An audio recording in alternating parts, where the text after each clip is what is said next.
sorry. I don't want to be an emperor. That's not my business. In this world, there's room for everyone, and the good earth is rich and can provide for everyone. The way of life can be free and beautiful, but we have lost the way. Greed has poisoned men's souls, has barricaded the world with hate. We think too much and feel too little. We think too much and feel too little. More than machinery, we need humanity. More than cleverness, we need kindness. Without these qualities, life will be violent. All will be lost. All will be lost. Do not despair. The hate of men will pass, and dictators die. Dictators die. And the power they took from the people will return to the people. Will return to the people. Let us all unite. Let us fight for a new world to do away with greed. Now let us fight to free the world, to fulfill that promise. Let us all unite. All right, folks, welcome to another edition of the Corporation Nation radio program. My name is Clint Richardson. We're pre-recording this show on Monday, and we'll be playing it on Tuesday, November 26th. My very special guest today is Mr. Michael Tellinger.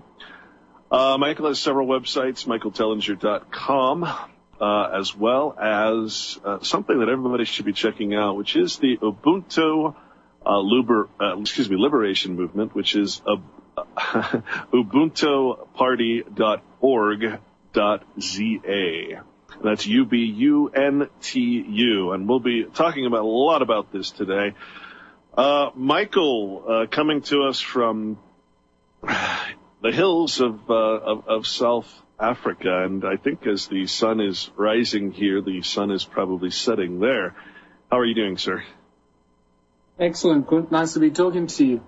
Yeah, it's not really hills, it's more mountains. It's very much the northern part of the spectacular Drakensberg mountain range in South Africa that was actually the inspiration for the Lord of the Rings books that was written by R.R. Tolkien, who grew up in South Africa and was inspired by those Drakensberg mountains to write his incredible books.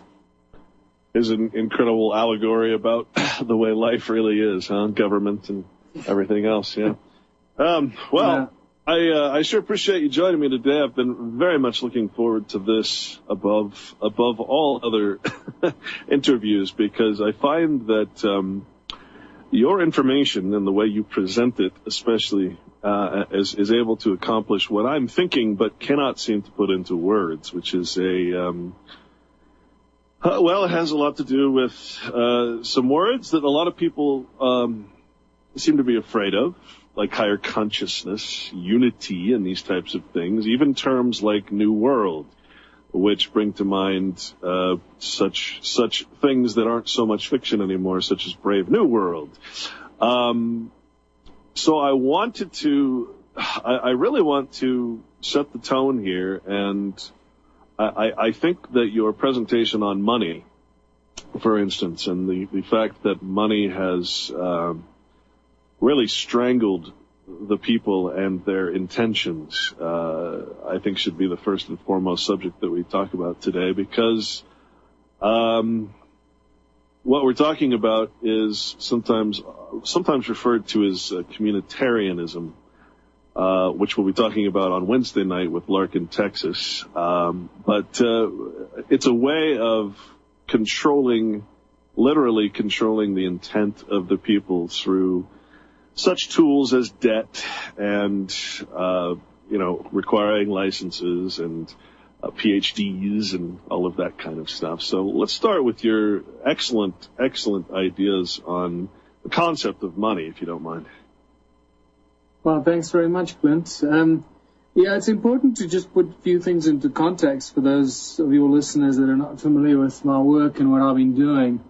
Because if you're going to jump into the deep end of the pool and start talking about a world without money and a moneyless society that creates abundance on every level, you need to be pretty sure that you have your facts straight and that you know what you're talking about, and that you are able to connect the dots that allow you to make such outlandish statements as some people still believe. Because to many people, when they first listen and hear about philosophies and ideas about a world without money, it sent a shockwave through their system. Because many people can't imagine a world without money, because how are we going to survive as we have all grown up in a world with money, driven by capitalism, driven by so-called democracy that is shoved down our throats, making us believe that this is the only way. And so our entire perception of how life is and what is right and what is wrong is molded and fashioned by money being inextricably connected to all those decisions we make. Now, to break down those barriers is not easy. Some people get it very quickly, some people struggle, and then they eventually get it, and some people just dig their heels and they don't want to know. So it really is, I believe, the state of the situation on earth today, where everybody finds themselves in dire straits, whether you're rich or whether you're poor. When you're rich, you're trying to protect what you've got, and you're worried about everybody trying to take it away from you. When you're poor, you're wondering where the next meal's coming from and how you're going to see the end of the day, the end of the week, and the end of the month, which sometimes feels like insurmountable hurdles to cross for millions and millions and millions, if not billions of people. And yet, when we look at the solutions, we realize that the solutions are so simple that it truly boggles the mind. However, our minds and our conscience have been poisoned so badly by the communities and the societies we have grown up in that we often fight the solutions.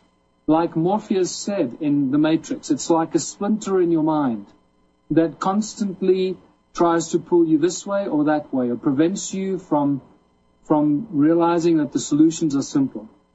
So, after that long and convoluted introduction, let me just also say that what brought me here to realizing that we need to get rid of money completely off this planet is not something that I just woke up with, but is a conclusion that I reached after studying deeply the origins of humankind, who we are, where we come from, and what we're doing here as a species, uncovering some very startling and shocking information that many people are becoming more and more familiar with on a daily basis about our slave species status, the fact that our DNA has been manipulated, the fact that we're truly, totally, and utterly controlled on every possible level, and that this has been going on for thousands and thousands of years, and that there is indeed a royal bloodline that runs back for thousands and thousands of years, right through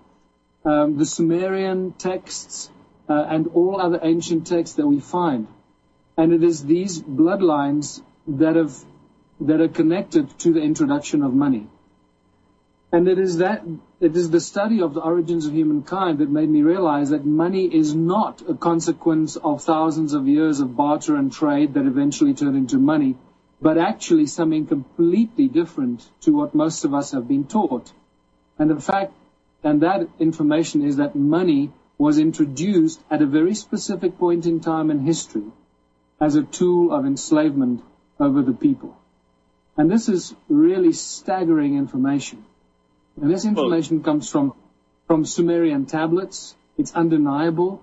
It's part of ancient human history. And those that control the money, those bloodlines that are still part of the same royal political bloodlines that control the supply and the control of money on earth today, are the same families that started this many thousands of years ago. Yeah, I just spent actually two and a half of my shows, my 2-hour shows, going through a lot of those bloodlines. So it's very apropos for this particular conversation. And unfortunately, what I show through many months and months of research was the bloodline connection of all the presidents of the United States, as well as most political figures in most countries that are also of that bloodline. So it's not just the money changers, it's also the government that regulates them. And let's face it, government is the ultimate banker. So we'll be back, folks. Stay with us with Michael Tellinger.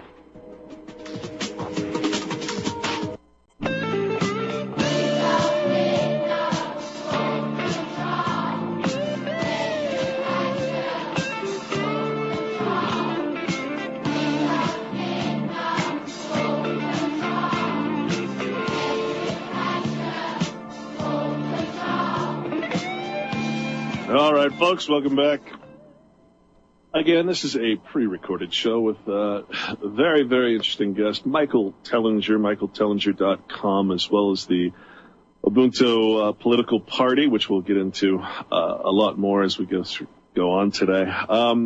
So, yes, Michael, I absolutely concur with your statement. In fact, I was just reading again the ceremony for the coronation of the Queen, the anointment to make her the vicar of Christ on earth, and it's specifically says, "Long live King Solomon, long live the Queen," referring to the long and traditional bloodline that's been going on for many, many millennia. So definitely not going to have any arguments when it comes to that point of view and historical perspective. Please continue. We're talking about money, the money changers, and really the ancient system of pledging, the pledging of people as the backing of those currencies, whether they be stone tablets or anything else. Yeah, it's really critical for us to understand this and realize that there's a long ongoing agenda behind this, and that agenda is the total and utter enslavement of the human race, which is being done very successfully. But alongside with this is the benefit that we have, and this is our saving grace, and that is the evolution of our DNA, and the evolution not in some strange way, but it's actually the evolution of our consciousness that causes the evolution of our DNA. It's almost like a feedback mechanism. The one causes the other and vice versa. So that allows us to formulate higher and higher thoughts and start asking more introspective questions to which we no longer fear the answers. And this is why you find millions of people every day waking up with new questions that they may not have had the day before, which is all an aspect of this rise in global consciousness and unity consciousness, moving towards a unified humanity that starts to have a very clear understanding of who we are as a species and what our ultimate destination is as divine co-creators of the divine creator of all that is. And I know that this sounds a little wishy-washy when I say this, but, we don't really want to go into too much detail on that front because that'll take us into a 4 or 5 hour discussion. Hey, I got time. So what's exciting about this is that where we are today, and I know this because through my work and the research and my travels and my presentations, I'm fortunate to meet some really incredible people from the wildest and craziest scientists that I have the pleasure of meeting right now because of my involvement with the breakthrough energy movement and the conferences of alternative and breakthrough free energy, where I'm on a daily basis talking to scientists and inventors that are inventing free energy devices, that have created things that boggle the minds of people, that have gone way beyond what Einstein and other great minds have done, and connecting the impossible with what we have been taught in school, and breaking and shattering our understanding of the laws of physics, and making us realize that nothing is as it seems, and we have to constantly keep an open mind to be able to absorb the new information, because it is far beyond what we have been taught at school. Well, let's face it. I mean, an open mind is a fairly I would say it's a fairly recent freedom. It's a fairly recent concept to be able to think in leaps and bounds, or at least to be allowed to have the freedom of thought to be able to expand. And of course, the people that I've met, of course, who have tried and succeeded in creating alternative energies, not only for energy but for healing, which I've seen with my own two eyes. I've seen alchemy. I've seen gold turned into a white powder that can only be referred to as manna. I've seen these things with my own eyes, and so it's very easy for me to say, oh yeah, that's absolutely possible. It's like I said, I carry a key ring with a quarter that got a hole punched through it from a water torch that uses nothing but Brown's gas to burn water and, create this, it's not a heat source. It's like cold fusion almost. So I've seen it all with my own eyes, and I've seen the consequences of the people who create this type of thing. And so I want to say first off that what we're talking about today, on your behalf, I'm going to play a little devil's advocate here, is very specifically that it's not a utopia. Okay, it's interesting that the word utopia is a word that actually means, when in its etymology, it means nowhere. It means that utopia is actually all around you, and that what you build on top of it is what covers up the utopia that could be. So this is not in any way suggesting that we can create this utopia, that we can just stop being aware of what's going around us, because those money changers will come right back. It's not easy. There's nothing easy about this. And one of the things I really enjoyed was finally hearing someone say, look, it's not going to just happen overnight. It's not going to this is not just something that can suddenly be. It's not something you can vote on, because you really can't fix a completely corrupt system. And the idea that you could build this almost, I guess the best way I can describe it is going back to an allodial system almost, is through the small community. And once one community sees what you're doing, and that you're that you're doing so well, and they're not, they're probably going to want to copy your method. Yeah, that's exactly how I actually present the Ubuntu contributionist philosophy in my new book, and I must say that my new book will finally be out literally in the next few days. It's taken forever to finish it, edit it, and make sure that it's laid out properly, but it'll hopefully be available on my website in the next few days. So for those that are interested in wrapping their heads around this, please go and check it out and share this. Because we live on a planet of abundance, unbelievable and infinite abundance, and yet what is shoved down our throats on a daily basis is that everything is scarce. Well, the only reason that everything is scarce and we live in a world of scarcity is because of the money, and because of economies, and the fact that our governments and corporations run our world and control the humans as their slaves. They economize to make things scarce, and this is why we live on a planet of abundance and don't have enough water or food or place to live or electricity. It's spectacular how we've been deceived and lied to and conned into a corner. But the other important thing is, Clint, is that, we're not just the 99%, we're the 99.99%. Those that are trying to implement the enslavement and the draconian control of humanity are literally they're just in the dozens, if not hundreds, of people that actually sit at that kind of level of control. And it's just a very gentle swing away from the fear, because this is how they've been managing to keep people in place, is through the draconian schooling system, which has got nothing to do with learning skills for life, but following orders and fearing authority and getting a certificate that allows you to go look for a job that pays you money, which just perpetuates the money generating and earning cycle. So through fear, the fear-mongering tactics, they've managed to, Sorry, that came in pretty strong, but I concur. We shall be back right away with Michael Tellinger. Stay with us. How's the people living in the street? It is like a finger pointing away to the moon. Don't concentrate on the finger or you will miss all that heavenly glory. Empty your mind, be formless, shapeless, like water. Like water. Water can flow or it can crash. Be water, my friend. All right, folks, welcome back.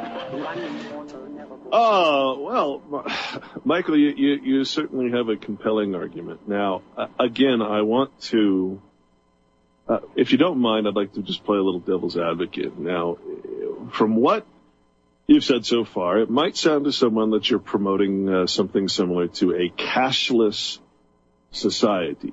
Now, a cashless society really represents the same thing we have now, but without little pieces of paper. It would all be a digital concept where we would basically, if you will, take the mark of some RFID type of,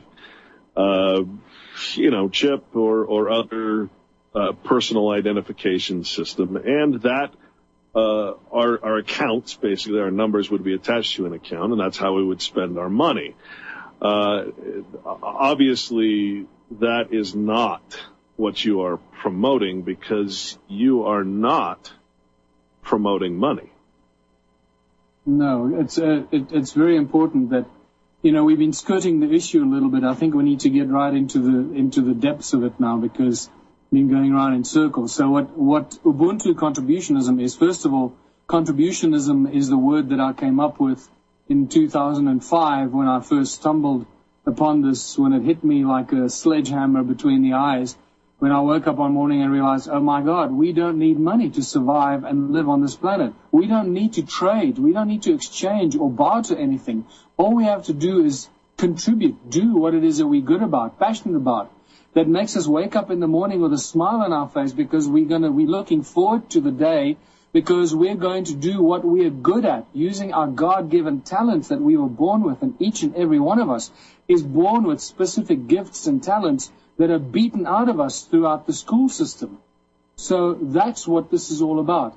Ubuntu contributionism is moving towards a society that functions without money and functions without barter or trade or any value attached to anything, because each one of our contributions and what we do is equally valuable. Anyone that thinks that because you do this or that it's more valuable than somebody else, you've got to check your ego and realize that you're just part of a much greater scheme of things. And whatever you do is a contribution towards the benefit of your own community, your immediate community, and then the greater community, and then eventually the greater human community. But it starts with you and your immediate community, whether that community is your family or your village or your town or your city. And it's our contributions, that what it is that we do that we're really good at, that not only allows us to benefit from, but everybody else around us to benefit from that. So the 5-point mantra for Ubuntu contributionism is, first of all, we're moving from societies driven by money to societies driven by people, communities driven by people, their skills and their passions. And the 5-point mantra, as I like to call it, is Ubuntu contributionism is there is no money, no barter, no trade, no value attached to anything, and where everybody contributes their God-given talents or their acquired skills for the greatest benefit of all in their community. Now, that's how simple it is. And we constantly try and get our minds to trip us up. And instead of imagining how we can achieve this, many people keep saying, yeah, but what about this? And how is this going to work and that going to work? Well, what I can tell you is that there are only 13 frequently asked questions that come up in over nearly 10 years of research and work that I've done on this now, since 2005. Having to deal with thousands and thousands of people and the questions and their skepticism, I can tell you with great joy in my heart that there are only 13 main questions, and that's a very important number if you read between the lines. 13 key questions that keep coming up like clockwork. That's the best news that you can get, because what that tells us is that our minds are all equally poisoned, that we've all been equally programmed to try and oppose our own utopia and stand in our own way. But the good news is that there are only 13 problems that we need to overcome. All the others are just derivatives and sort of washed down versions of those 13 main questions. And I've posted those on our website already, on the Ubuntu website, and I deal with them in great detail. And some of the sort of sub-questions of those 13 main ones I deal in great detail in my new book, which is called Ubuntu Contributionism, a Blueprint for Human Prosperity. And this is very exciting. So all we have to do is solve 13 problems and we've reached utopia. Now, that's not the situation we find ourselves in today. Today, there are millions of problems facing us, and 99.999% of those millions of problems are all connected to economic feasibility. And that is where we find, whenever you try and find a solution for our current problems within the capitalistic framework, it is always the financial or economic viability that trips us up. Money is the hurdle to all progress. Money is the cause for the 7 deadly sins. And as many people argue, that it's not money that is the problem. Money is just a form of exchange. It's just an energy. No, I can tell you right categorically, you are absolutely wrong. It is the sheer presence of money that causes all the problems we face in our lives and on this planet. And it is for that reason that it was very cunningly and maliciously introduced several thousand years ago as the absolute tool of enslavement. Money was that tool. And look what it's done to us. Well, it's also safe to say that money does not represent, it's tough to put words to it, but money doesn't represent wealth. We, of course, out here have been trained to think that the fact that we have some cash in our hand and some cash in the bank or some investments somewhere actually represents real wealth. Well, of course, real wealth is real estate. So we precious metals and those sorts of things are absolutely have intrinsic value. But in fact, the money itself is really it's not fair to say that it's non-existent, because it certainly does exist. And as you say, it certainly causes many problems. But really, we're just talking about,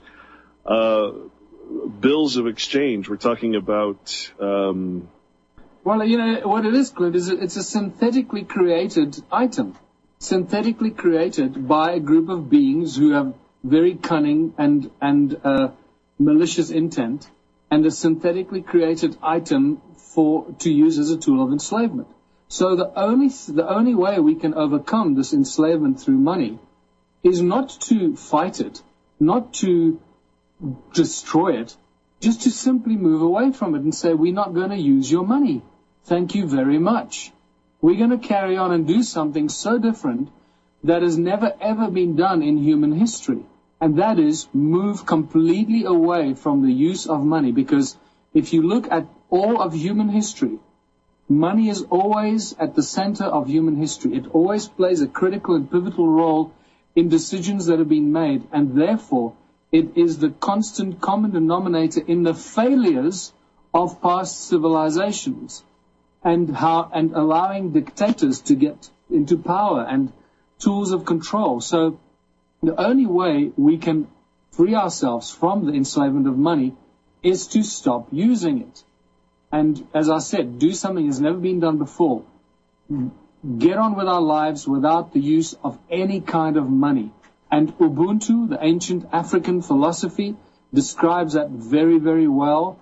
And contributionism is just a modern word for that I came up with, that I guess embraces Ubuntu in a modern world so that it doesn't scare too many people. One of the frequent questions is, if we do away from money, does it mean we're going back to the dark ages, living in caves? And, what does that mean? It's a degradation of technology and so forth. And you've got to ask the people, say, well, just think about it for yourself.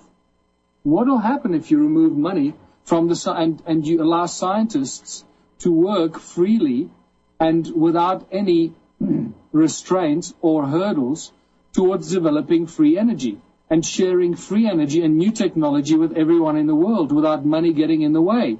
Does that sound like we're going back to the dark ages and living in caves? Well, no. It sounds to me like you're the cave in Plato's allegory, or the slave in Plato's allegory of the cave, trying to tell the other slaves, hey, you don't need to be bound by these these chains that don't really even exist. They're just IOUs. The last man standing with the IOU, of course, is going to be out of luck. So, I mean, you're literally trying to wake up the rest of humanity as fellow slaves to this system. We'll be back, folks. Stay with us.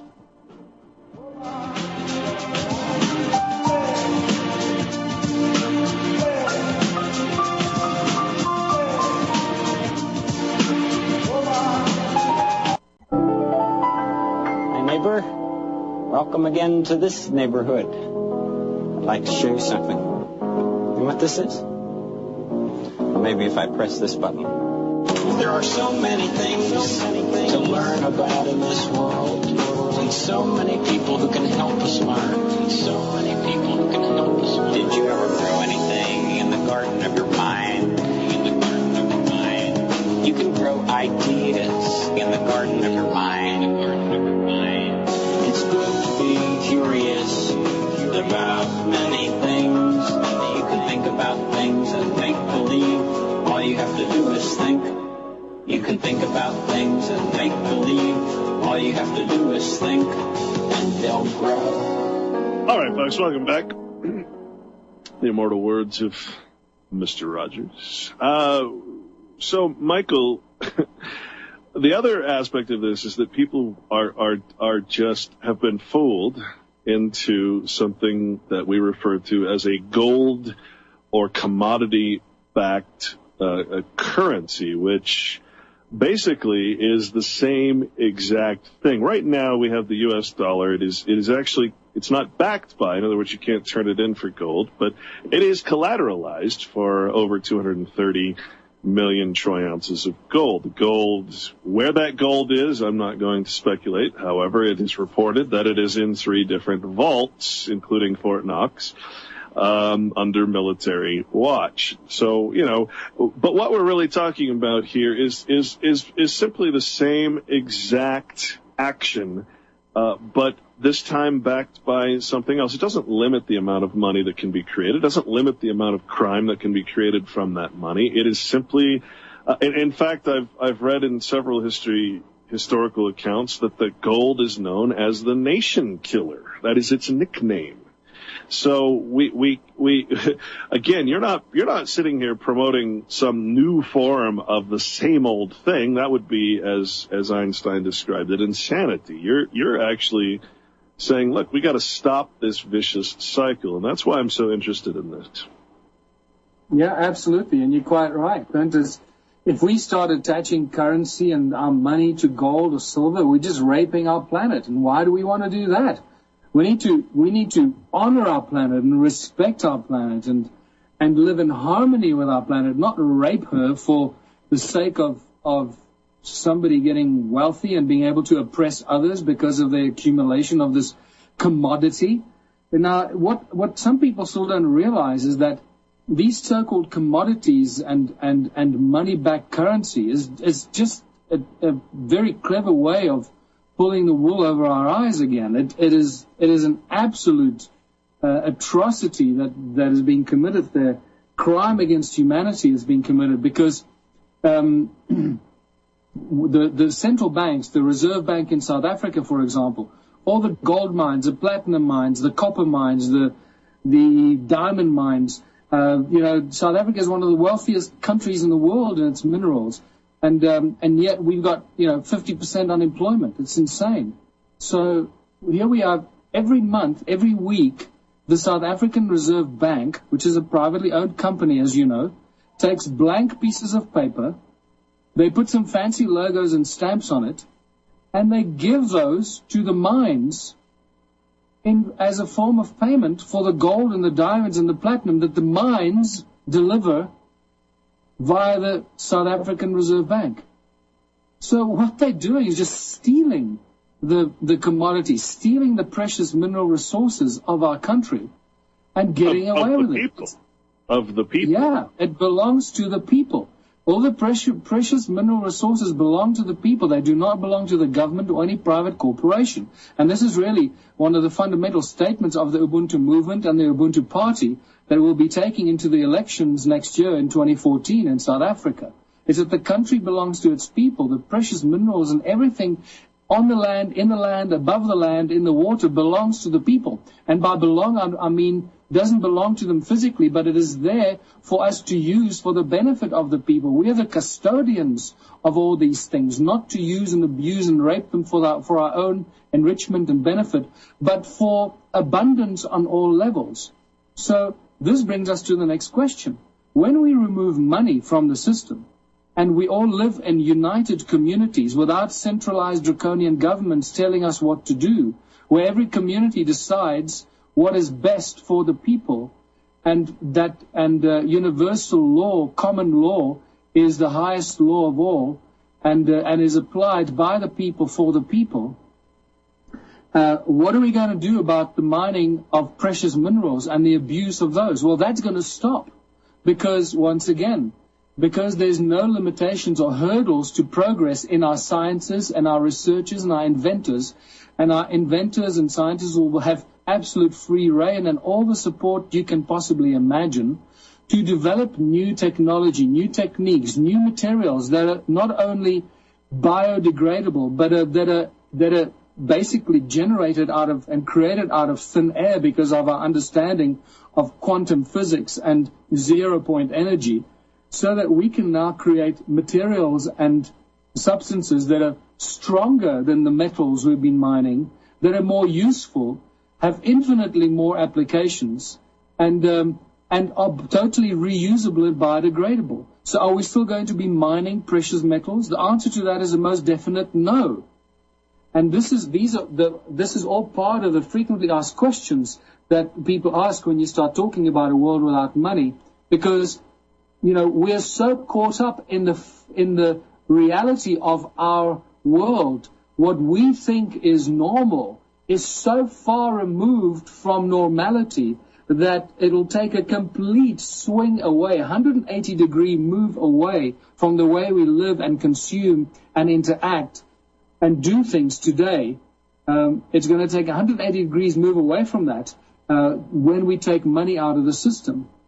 It's a very, very exciting prospect and contemplation. And I must tell you that everyone that has gone through this process in their mind, and when that penny drops for you, that moment, that pivotal historical moment in your life and in your personal existence, when you get it, when the penny drops for you, will forever remain the most exciting moment in your life, when you realize that money is the problem and that the removal of money truly and utterly liberates humanity on every imaginable level.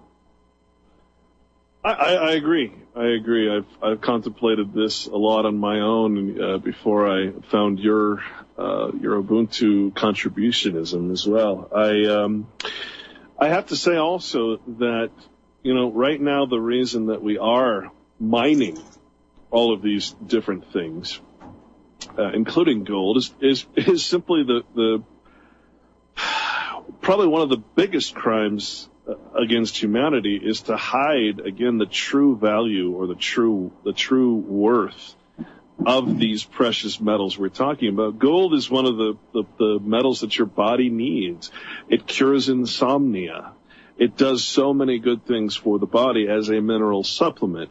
It obviously is used as a commodity in machines and other things, but it also has healing factors that I don't think anybody really understands at this point. And the fact that it was so coveted in ancient times, it really, I don't think that we can fully grasp that, because we haven't had a chance as a society, not as a government or a country, but as a people, to actually tinker with it and say, well, what is gold really all about? What is it about this? Because the second we try, well, guess who comes down on us?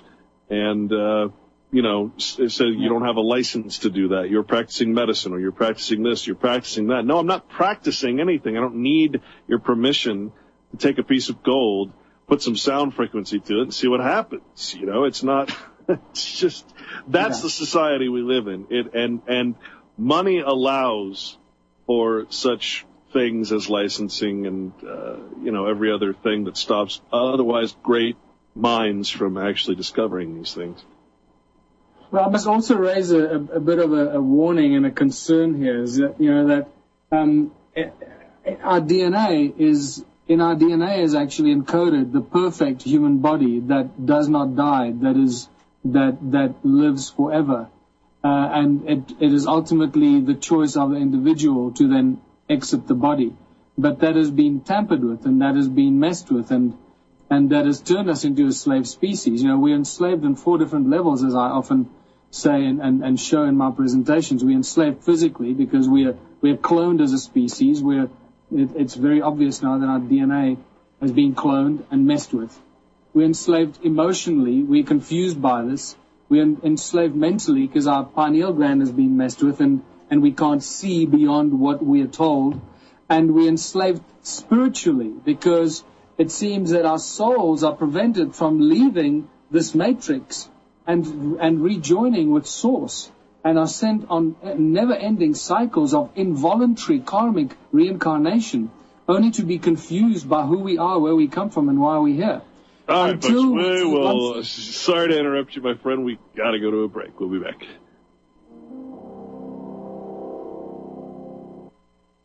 Soldiers, don't give yourselves to brutes. Men who despise you, enslave you, tell you what to do, what to think, and what to feel. Who drill you, diet you, treat you like cattle. Don't give yourselves to these unnatural men. Machine men with machine minds and machine hearts. You are not machines, you are men. You, the people, have the power to make this life free and beautiful. Let us use that power to make this life a wonderful adventure. Let us all unite. Let us fight for a new world to do away with greed. A world where science and progress will lead to all men's happiness. Do not despair. The hate of men will pass and dictators die. And the power they took from the people will return to the people. Let us all unite. All right, folks, welcome back. You're in the Corporation Nation. I'm your host, Clint Richardson. With me today is a very honored guest in my book, Mr. Michael Tellinger. He is the creator of, I'm sure with a little help, the Ubuntu Liberation Movement in South Africa. But I want to make sure people understand that this is a concept. This is not a geographically bound thing. This is it is about changing the individual mind. And I think, as I was listening to your list of things that enslave us, again, very much in agreement with my own personal thought that the concept of waking up from the matrix, the concept of waking up from your own enslavement, unfortunately, that is not a group mentality. That is an individual journey that can only happen within the mind of the individual. Hopefully there's a little help there with so many people coming out of their stupor and allowing that transfer of energy. But in reality, the only person that can change is the individual, and that's an important aspect here, because there's going to be a lot of resistance by individuals who cannot imagine this type of thing. I guess one of the questions I would have, probably one of those 13 questions, one of the main forces out there is the executive branch of government. In other words, the enforcement branch, which is generally the governor in charge of the National Guard, the sheriff. I'm not sure what the system there is in South Africa, but I'm sure it's fairly similar to where, these politicians have no power. They're really quite powerless without their army of, ironically, us. In other words, people like me and people like you and people like anyone else out there who literally on camera, I got one of the airport security guards to tell me he'd beat my head in if it meant he could feed his family. So we have this to deal with. This has to be one of your 13 questions. Oh, absolutely. So there you go again. Once again, money is the driving force behind people trying desperately to hold on to their jobs because it is a means to an end to them. If they didn't have to worry about money, they wouldn't be doing that. 99% of the global population would change what they're doing today and do something completely different tomorrow if they could wake up and do what they love to do, what they're good at, what their God-given talents are, or their skills or their hobbies that they've developed over years. And it doesn't necessarily mean a complete and utter shift going in a different direction. Often it's just a 3 degrees of separation, just a subtle shift. Doing something similar, close to what you're doing, but just changing our focus slightly, and that could be that simple. And this is what I say to the people when they ask, but this seems like something, and the odds are insurmountable and so forth. Then the answer to that is no, not at all. The answers are so simple, and the way to get there is so simple. Just because it's going to take several steps. It's not going to happen in one step. We're not going to wake up tomorrow and live in a moneyless Ubuntu contributionist society in a utopian world. It's going to take several steps to get there, and for us to go through our own process of awakening and enlightenment and moving towards higher consciousness, to embrace these concepts and learn and grow through this process ourselves, and to realize that we need to embrace this unity consciousness from which we all get our information as individual as we think it may be. But as we move towards this, because the answers are so simple, people wake up every morning and they find more answers when they to the own questions that they've been asking. And this is the most exciting thing. You find your own answers to the questions that you've created for yourself. And that's what I find very, very exciting. And when people, at my presentations ask these questions, you can see exactly at which level they are, where they stuck in this, capitalistic, consumer-driven, frenzied world. And it's a simple process of unraveling that. It's a beautiful exercise, I must tell you. Very exciting. Sure. And just, I'm waffling a little bit, because where I was actually going with this is that the same people, and the song that you actually introduced the segment with talks exactly about that. The sons and the daughters that take jobs in the armies and the militaries and the Air Force and the forces. And listen to the word, the Air Force, the police force. They have to force their way onto the people. These are all people, these are all human beings, that when they realize, and they too wake up and have their awakening moment, and believe me, there are millions of those that are waking up every day and realizing that what they're doing goes against the will of their brothers, their sisters, their mothers and fathers that they are oppressing on behalf of an illegitimate and draconian government. When the forces, the police and the army and the military and the Air Force wake up, and those people say, hold on, I'm a human being. I'm not going to oppress and enslave and kill and shoot my family, my brothers and my sisters. I will stand with them against the few that are trying to oppress them. And that day is not far away. I do hope you're right. I just took a look at there's a lot of things that we just have a belief in. We feel like it's a part of society, and we just grow up believing into it. So lately I've been taking a look at the actual oaths of office. The big movement, of course, to basically called the Oath Keepers, basically to say, hey, keep your oath. You've taken a written oath, and they say to the people, and yet when I go and read the oath is actually to protect government against the people, both foreign and domestic. Nothing in the oath, nothing in any oath, including from the president to the lowest life form of municipal police officer, sheriff, anybody. No one takes an oath to the people. There is no oath to the people. And that really threw me for a loop, because that was one of those things that I just took for granted. And I think we really need to wake up to that. We really need to point that out instead of saying, keep your oath. Hey, why don't you create your own oath and say that you'll take an oath to protect the people from government and from these corporations? That would make more sense to me. Well, in the same vein, I was in court in Johannesburg 2 weeks ago, and I'm going back this Wednesday, to defend a bill of taxation that was imposed on me by Standard Bank, because 3 years ago, if you're aware of what I've been doing here in South Africa, is I sort of became one of the spearheads that started taking on the banks in their unlawful foreclosures against people just more than 3 years ago.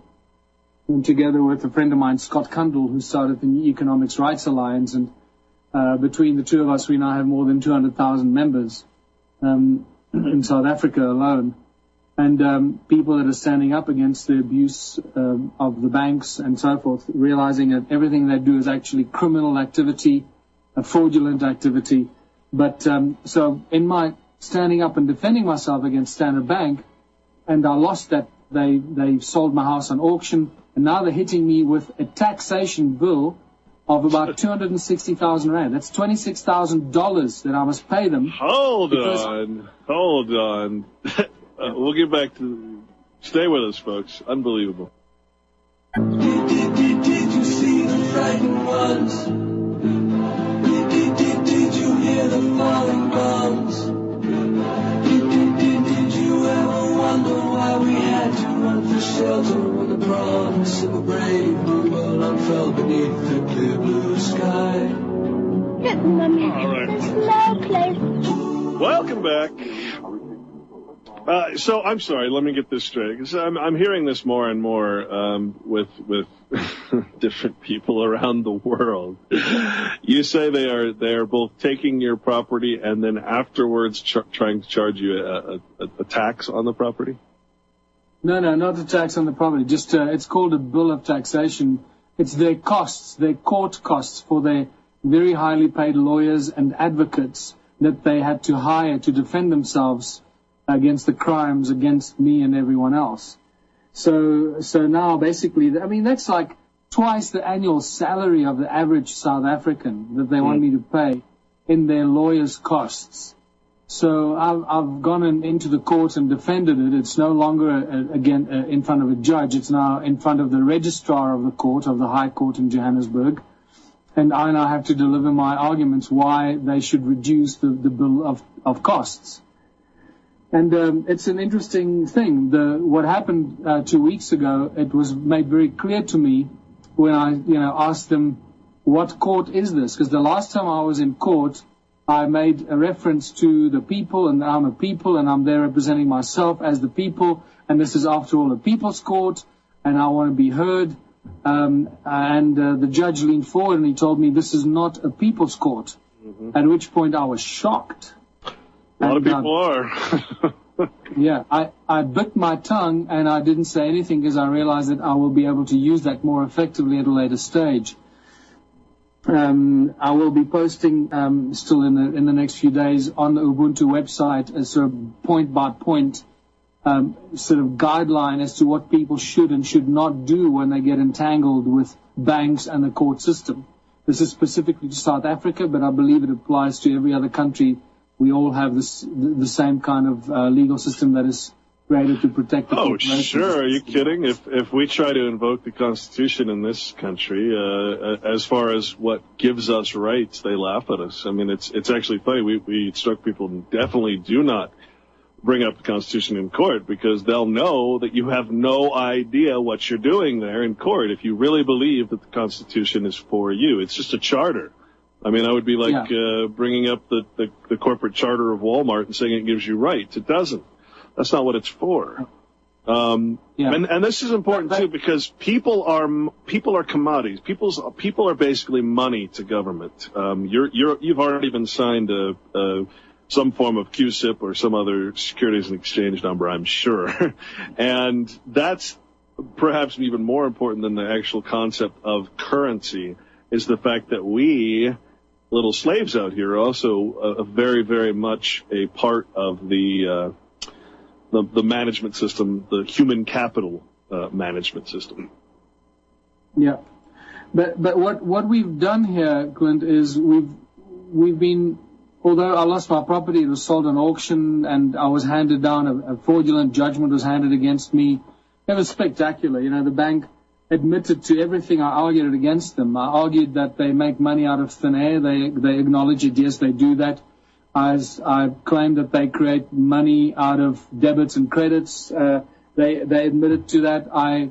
They admitted that they did not have the money they purportedly loaned me in the beginning. They admitted to that. And they acknowledged, at first they said no, they did not practice securitization. And then later they admitted they do practice securitization, but my particular contract was not securitized. And then finally, which is an absurdity because everything is securitized. And then finally, the contract upon which they based the entire argument was never presented in court. So the entire case should have been thrown out by the judge for the simple reason that the actual contract was not there. But what we have learned a great deal out of this, which we can now share with everyone else. And one of the things I've learned is by their own admission, the bank, and this was Standard Bank, this is one of the most powerful banks in Africa and actually probably one of the most powerful banks in the world, believe it or not. Because of the kind of corporations they deal with, especially the South African Reserve Bank. What we've learned by their own admission is that they accept payment in the forms of bills of exchange and promissory notes. So when another case of mine, I launched a case of 5 counts of fraud against the bank later because of the fraudulent activities that they participate in, and I also appealed the judgment. The appeal against the judgment was simply thrown out. It wasn't my arguments weren't even heard.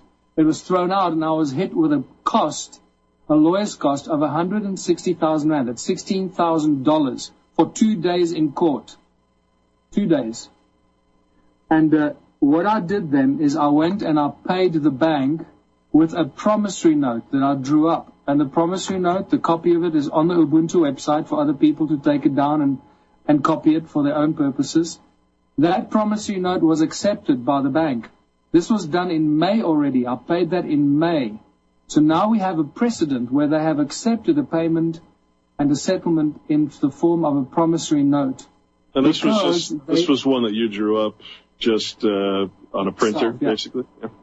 That's it. Absolutely. You draw it up. It's my promissory note. So it is not fraudulent. It's not counterfeiting anything. It's my promise to pay. And their own admission says they accept forms of payment in the form of promissory notes. So, and they know this. They're not stupid. I mean, they got the smartest and the highest paid lawyers and advocates money can buy. These are shrewd and crude and nasty people. But they're also waking up. One by one, they're falling over, I believe. And these guys know that they could not argue against that payment via promissory note because they are aware of the fact that they admitted in court that they accept that. The moment they go against that, they'll get themselves in a situation in court where they'll be forced to answer questions that they do not want to answer. And this is how they've been winning all these cases. Every time they get pushed into a corner, or they have to admit securitization, or show their hand, they withdraw. Case dismissed. They simply withdraw. And you never hear about the case. And they pay off, they pay the people a settlement, they withdraw, and that's it. So the applicant or the defendant does not win the case, but they are simply settled. So there is no precedent in law that allows others to then use that and completely and utterly cripple the global banking industry. And that's what will happen. The moment you have the first judgment, actual judgment against the bank, that's the end of the global banking criminal empire. And that's why it will not happen.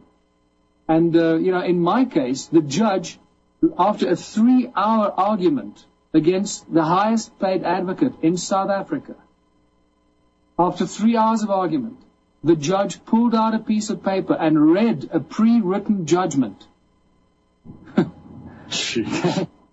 The whole court, I mean, there must have been 100 people in court. It was like this gasp in court saying, oh, what's going on? Where did you get that judgment? Where did you get that pre-written judgment from? Well, this is the primary example, I think, of to support your case. And that is, as much as I admire you for trying, you're literally, a slave in a king's court. You're literally trying to fight the system from within. When you have a completely corrupt system that is not necessarily fixable, and if it is fixable, then it would most likely degrade right back to what it was once these guys get their hands back into it, attorneys and such. I mean, you're making the perfect case here to say, look, we cannot fix the system. We cannot continue to try to use the same, monetary system. And let's face it, it is the money that, to borrow the phrase, is the root of all evil. I mean, it really is. I want to switch subjects here with you, and I'm fascinated by a lot of this stuff is on the website as well. Oh, I do some music. We'll be back, folks. Stay with us. You want some more? First of all, let me take just a moment to thank you for allowing me back into your homes. If this is your first time with us, let me extend a personal invitation. Let's build a happy little cloud. Let's build some happy little trees. There are no limits here. You start out by believing here. This is your world. You're the creator. I have freedom on this canvas. Believe that you can do it. You can do it. You can do it. You can do it. All right, folks, welcome back. Again, this is a pre-recorded interview with Mr. Michael Tellinger, michaeltellinger.com. He does have a new book coming out. What is the title of that book, sir? It's called Ubuntu Contributionism, a Blueprint for Human Prosperity. And will that be available in all the usual places, or are you self-publishing? Well, I've been a publisher for many years, so yes, I do publish my own books, but it'll be available as an ebook to start off with immediately while we're printing the physical books. So get the ebook to start off with, and then the physical books should be in the stores probably by February. All right. And I did also want to mention, this is sort of my wet dream here, folks. I'm just going to put this out there because this sounds just so fantastic. Michael's having I assume this is still good, a sacred sites tour of southern Africa. Now, keep in mind that Michael is one of the few people, or it used to be, I don't know if it's still that way, but about the only person actually going out and exploring the landscape of the South African region there and finding incredible ancient stone structures and monuments and circles all interconnected to form a mass energy grid, if you will. Most of these sites built upon gold reserves. I think we have a little question on why that is, as far as whether it was to harvest the gold or to utilize the gold for its harmonic frequency. But he's having a sacred sites tour from January 18th to February 1st in 2014, which just sounds absolutely incredible. If you want to tell people about that.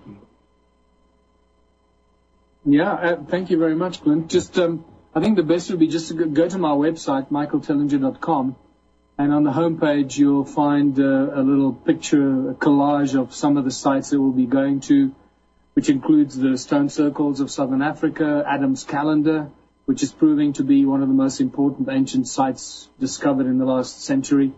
Great Zimbabwe, we'll be crossing into Zimbabwe as well, which is just a spectacularly beautiful country.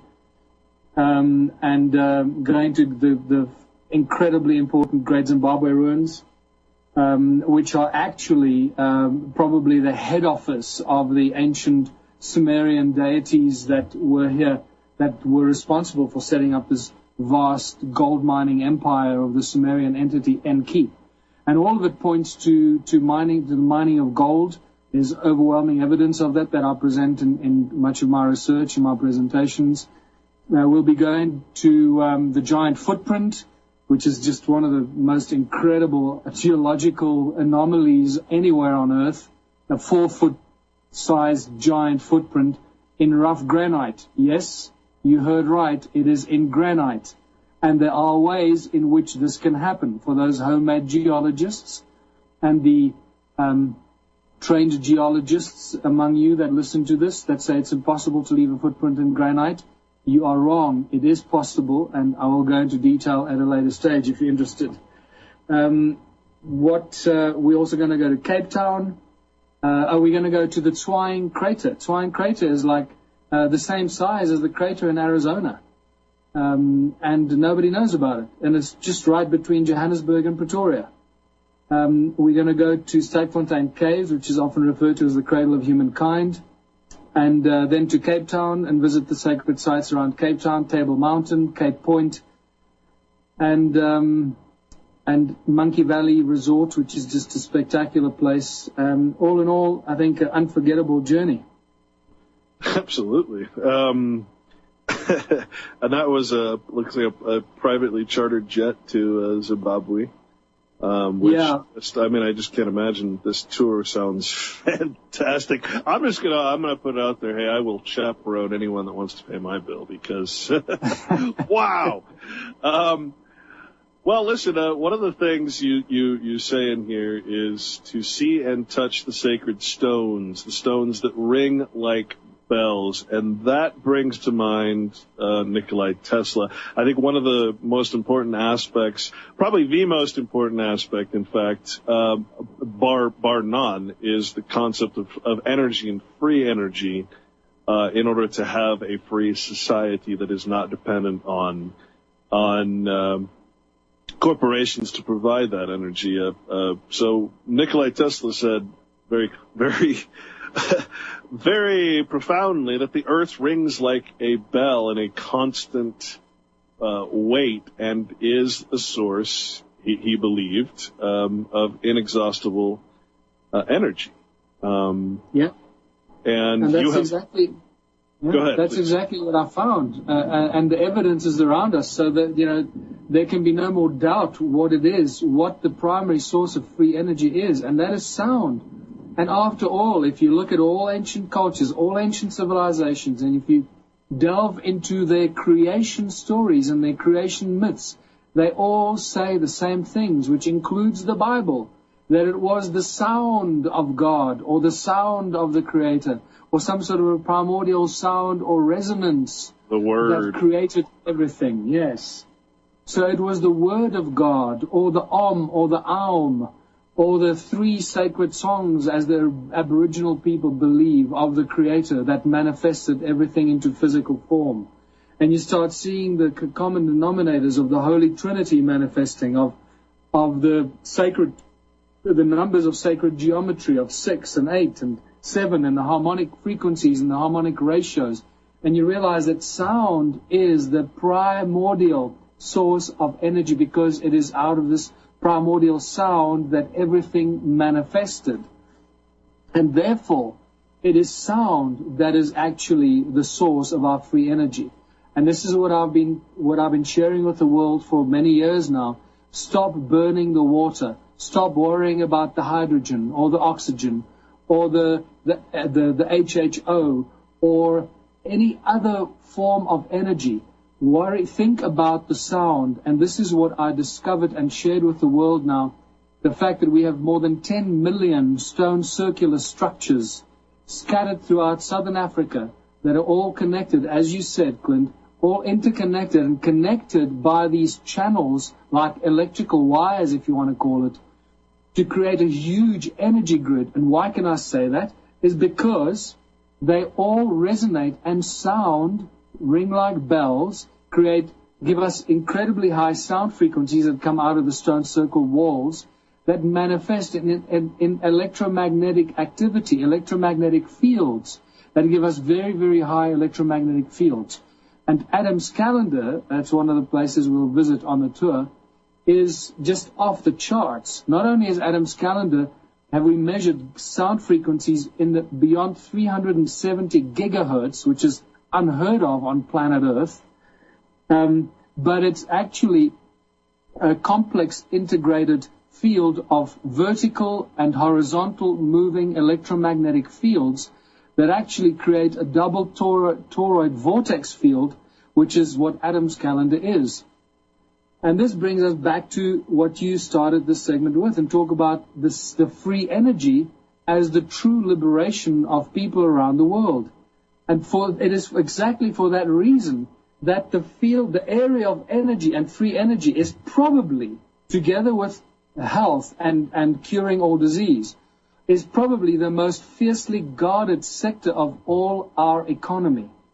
Because once people have free energy and they're no longer dependent on the draconian supply of electricity, which is becoming unaffordable, and they can live on their own wherever they are and power everything they need from their motor vehicles or their transportation, because they probably won't be using motor vehicles, transportation to having light, to have heat and cool and to be able to cook with and whatever you can imagine. Once you have that free energy device or the ability to create or generate that free energy, there's very little others can do to you to enslave you. And this is why the free energy has been so draconianly opposed, and people that come up with free energy are threatened, killed, or paid off, and they very quickly disappear from the playing field.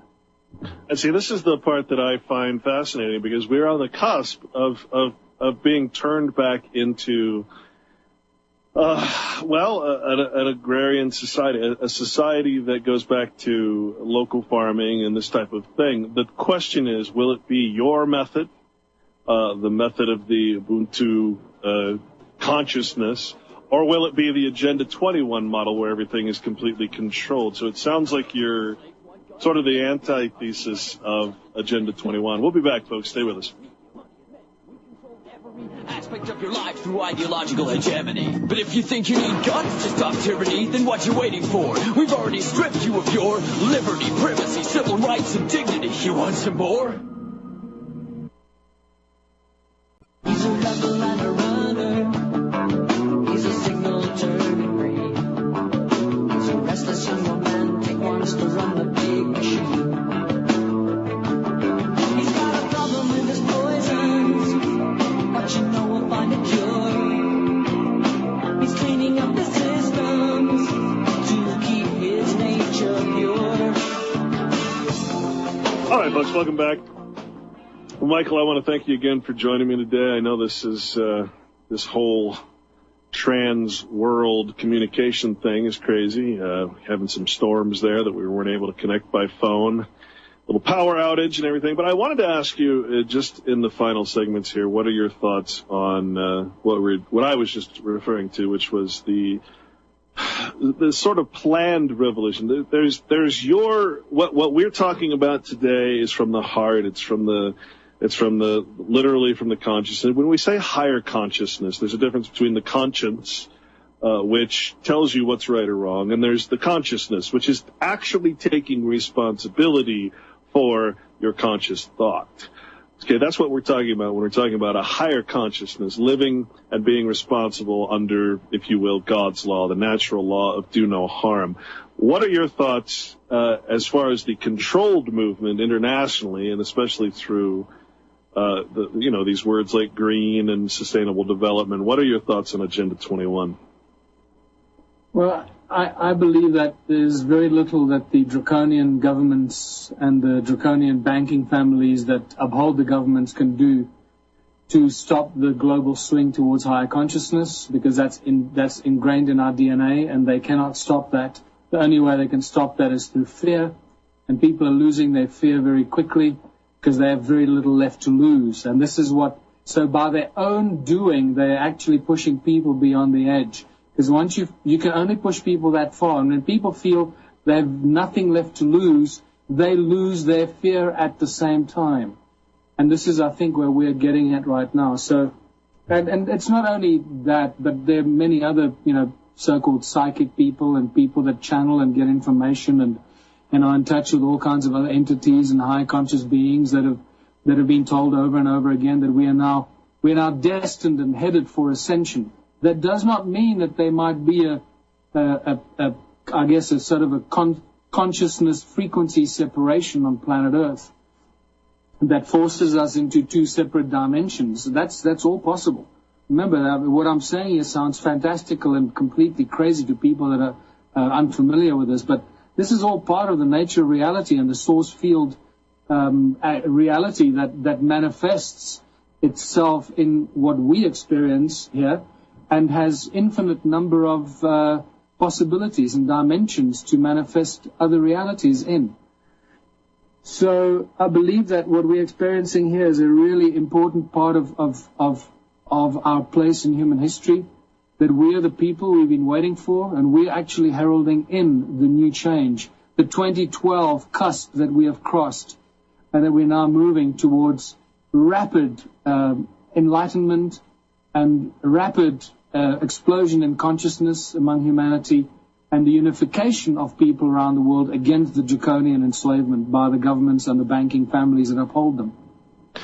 Yeah, and I just, again, that's why you're here today, and why we're covering this, because I think it is a very, very legitimate concern to realize that we, and you especially, realize that this is happening, and the people who, of course, have been in control for so long do not want to relinquish that control, and so they will pose.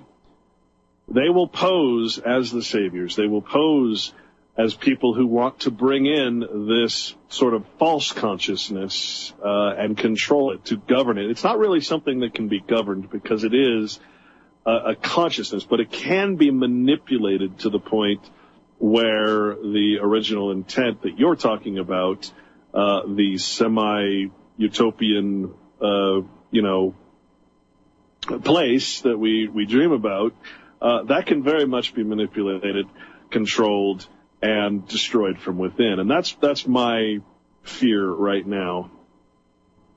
Yeah, I think you need to drop that, because just even thinking about it and putting it out into the melting pot is allowing it to take root. So just get rid of it and just focus. Remember what we taught in quantum physics, and what is actually encoded in our DNA.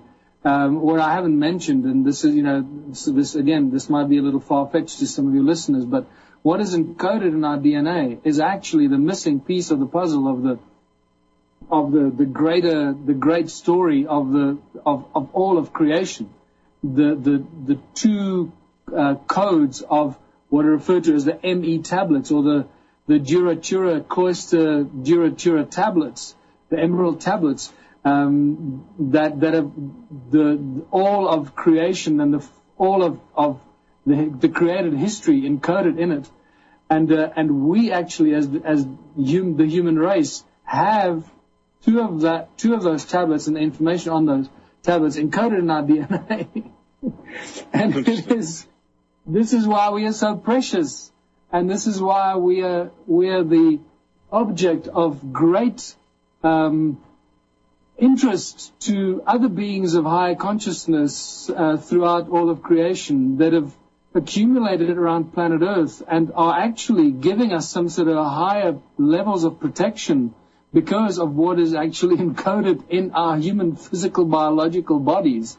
It is an insane thought, but it is an interesting one, I must tell you.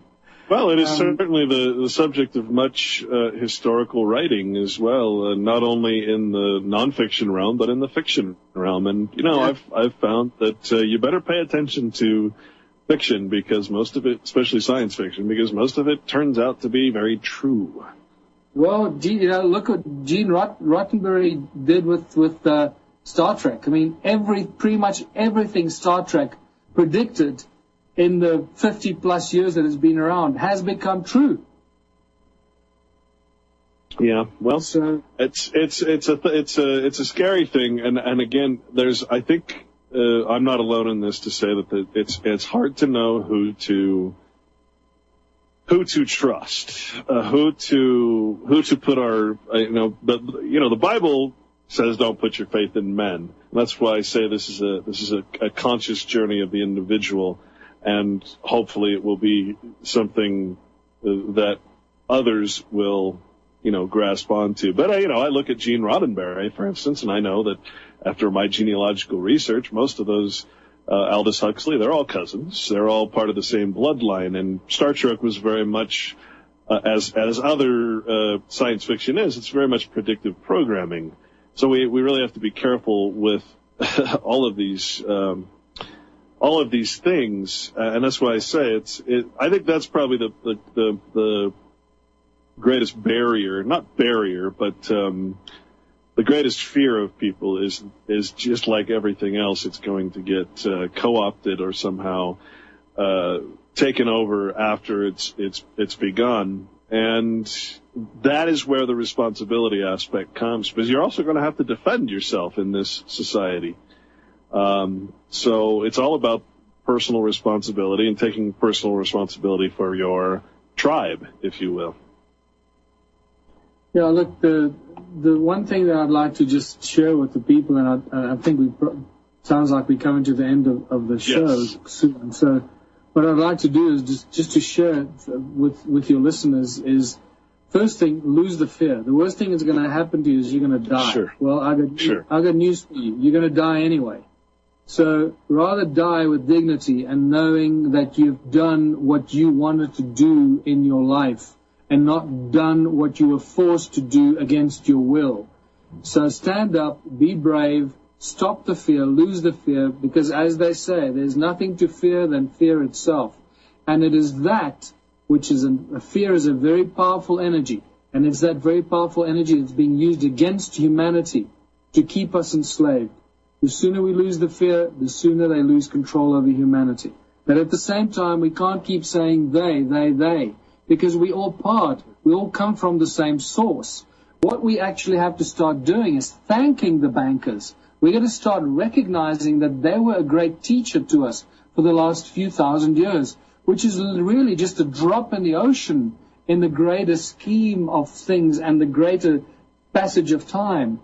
A drop in the ocean that they've taught us what not to do and how to return back to unity consciousness, which resonates with the source creation, which is in resonant harmonic vibration and resonant harmonic harmony of the Creator, and therefore does not go against the prime directive, which is against the resonance of the creation of all things.